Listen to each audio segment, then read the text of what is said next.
It was a bright morning when Mrs. Sharma and her daughter Ananya stepped out of their house, ready to leave for a family gathering. Mrs. Sharma walked confidently towards the car, rummaging through her purse, and then she froze, her eyebrows knitted together. Ananya, I forgot the car keys inside. Run and check if it is in the drawer. Ananya, the ever enthusiastic sprinter, dashed inside, and within seconds she returned, panting and smiling proudly. Mama, the key is in the drawer. Mrs. Sharma's forehead again creased. And where is the key? Ananya blinked innocently. In the drawer, I saw it myself. You don't believe me?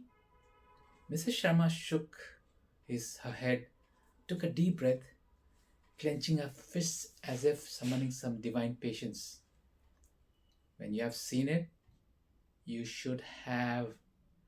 Before she could finish, Ananya gasped as if she had just unlocked the wisdom of the universe.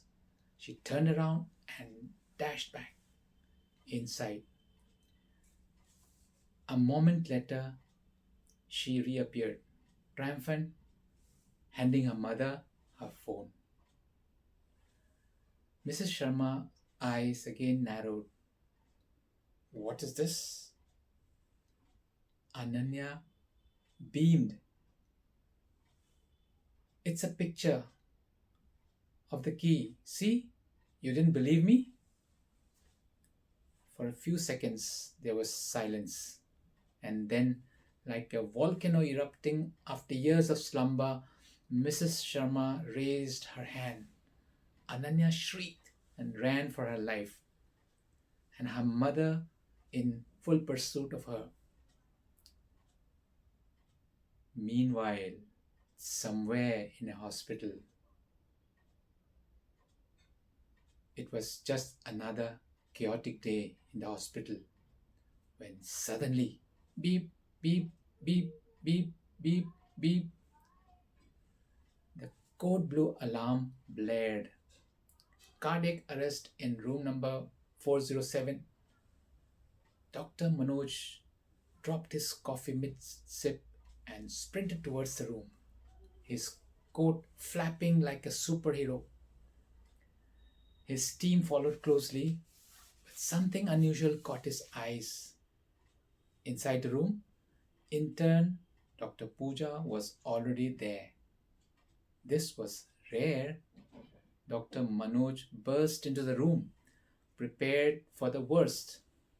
The patient lay unconscious, monitors screaming, and there was Dr. Pooja standing over him, clipboard in hand, writing furiously. Dr. Pooja, what are you doing? Dr. Pooja held up a finger as if telling him, wait, sir, I am documenting everything. Just like you taught us. Time of collapse, 2:15 p.m. Immediate response, doctors rushing in, and my emotions, mild panic but manageable. Dr. Manoj stared at her for exactly 2 seconds before shoving her aside, and he started giving CPR to the patient. Nurse, push 1 milligram of adrenaline, change the defibrillator. As the team worked to stabilize the patient, Dr. Pooja stood in the corner, mumbling her observation like a cricket commentator.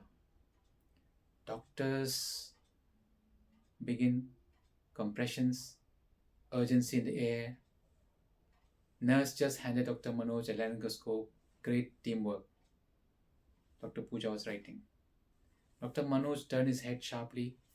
Dr. Pooja, do something useful. Dr. Pooja's eyes lit up as if struck by divine inspiration.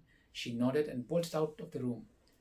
Moments later, just as the patient's pulse returned, she burst back inside, triumphantly holding a printed copy of the hospital CPR protocol.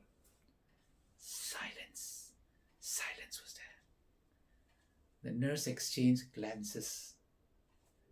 The sound of the heart monitor beeping back to life was the only thing preventing Dr. Manoj from using the defibrillator on Dr. Pooja himself.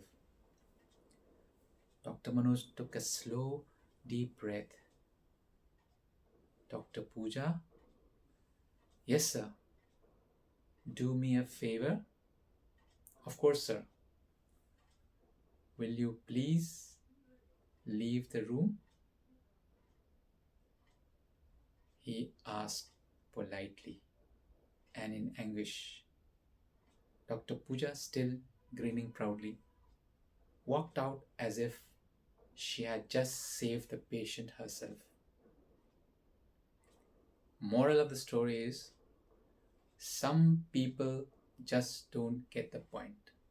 Whether it's a daughter bringing a photo of a key or an intern taking notes while a patient is dying, their enthusiasm somehow defies all logic. So if you're a senior doctor, supervise your interns. And if you are an intern, please think before you act. Thank you.